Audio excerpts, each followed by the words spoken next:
नमस्कार दोस्तों, आप लोगों के बीच में trending star super star Khesari Lal Yadav का बहुत ही जबरदस्त सॉन्ग आ गया है जो आप लोग देख सुन सकते हैं इस वीडियो के माध्यम से। तो आइए बताते हैं जिस सॉन्ग का नाम आया है सुपर स्टार खेसारी लाल का, उस सॉन्ग का नाम है नजर तू मिला के नजरिया से। जी हाँ दोस्तों, एक बार फिर से ध्यान से सुनिएगा इस सॉन्ग को, जो बहुत ही लाजवाब और जबरदस्त सॉन्ग है।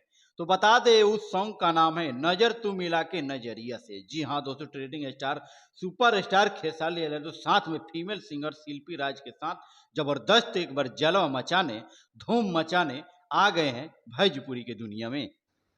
तो दोस्तों बात की जाए जो सुपर स्टार खेसारी लाल यादव का सॉन्ग आया है, उस प्यारे से सॉन्ग के राइटर हैं विजय चौहान जी, म्यूजिक डायरेक्टर है शेखर शर्मा जी। जी हाँ दोस्तों, यह सॉन्ग आपको सुनने को मिलेगा टिम्स फिल्म यूट्यूब चैनल पे। जी हाँ दोस्तों, अगर हमारे चैनल पे आप नए हैं और नए अपडेट पाने के लिए हमारे इसी तरह के, तो पब्लिक न्यूज़ चैनल को सब्सक्राइब कीजिए, साथ ही बेल आइकन को प्रेस कर लीजिए। हमारा प्रयास रहता है कि आप लोगों के बीच में नया मूवी ट्रेलर सॉन्ग इत्यादि हर दिन हर रोज कुछ न कुछ नया लेकर आने को। तो दोस्तों आप बने रहिए हमारे लास्ट वीडियो तक, तब तक फिर से हम लाते हैं एक और जबरदस्त सॉन्ग आप लोग के बीच में।